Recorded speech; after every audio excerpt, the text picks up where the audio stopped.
যে আমরা 18 সালে 1 ঘন্টার মধ্যে যদি 1 লক্ষের উপরে ভোট দিতে পারি আর আগামী নির্বাচনে যদি পুরো সময় পাই তাহলে ভোট বাক্সে সেই কাগজ জায়গা হবে না ইনশাআল্লাহ।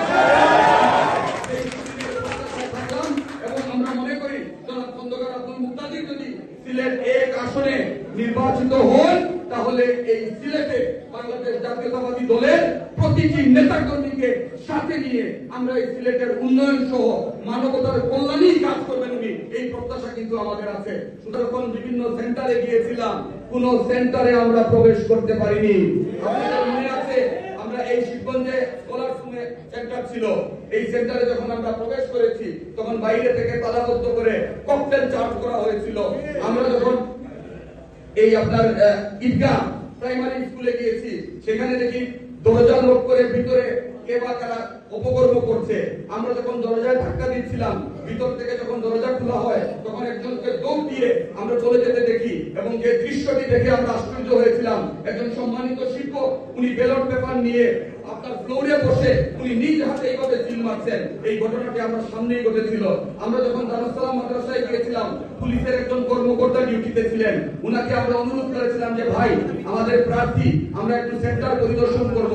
উনি 10 সেকেন্ড চিন্তা করে আরো 10 সেকেন্ড হেঁটে বারান্দায় গিয়ে আমাদের সম্মুখে প্রকাশ্যে অস্ত্র উঁচিয়ে গুলি করেছিলেন। সেই গুলির শব্দ শোনার সাথে সাথে মুক্তাদি সাহেবকে বলেছিলাম ভাই আসেন, এখানে আর থাকা কোনো অবস্থাতেই আর সমীচীন হবে না। আমরা 7 নম্বর ওয়ার্ডে সেই দস্তগীর কি বলে জায়গার নাম পুকুরের ওইদিকে একটা সেন্টারে গিয়েছিলাম যে ভাই দরজা খুলেন, আমাদের প্রার্থী এসেছেন। এখন সবাই নামাজে ব্যস্ত, খাওয়া দাওয়ায় ব্যস্ত, ভোট গণনা শেষ হয়ে গেছে, আপনাদের আর কষ্ট করতে হবে না, চলে যান। আমরা আইন শৃঙ্খলা বাহিনীকে সেই ইনফরমেশন দিয়েছিলাম, যে ইনফরমেশন দেওয়ার সাথে সাথে যে পুলিশ কর্মকর্তা যে জায়গায় এইভাবে ছিলেন 1 ঘন্টা পরে এসেও আমরা উনাকে ঠিক একইভাবে একই অবস্থানে দেখেছি। দেখি আমাদের কোনো কথা তারা কর্ণপাত করেন নাই। সুতরাং ইনশাআল্লাহ আজকের এই স্বাধীন বাংলাদেশে মুক্ত বাতাসে আগামী নির্বাচনে যদি আমাদের খন্দকার আব্দুল মুক্তাদির সিলেট 1 আসন থেকে নির্বাচন করেন, ইনশাআল্লাহ করবেন, আমরা ভোট যুদ্ধের মাধ্যমে ব্যালট বাক্স যুদ্ধের মাধ্যমে আমরা সেই ব্যালট বাক্স কি বলে মুহিব ভাই সিল মেরে আমরা প্রমাণ করে দেব যে আমরা 18 সালে 1 ঘন্টার মধ্যে যদি 1 লক্ষের উপরে ভোট দিতে পারি আর আগামী নির্বাচনে যদি পুরো সময় পাই তাহলে ভোট বাক্সে সেই কাগজ জায়গা হবে না ইনশাআল্লাহ।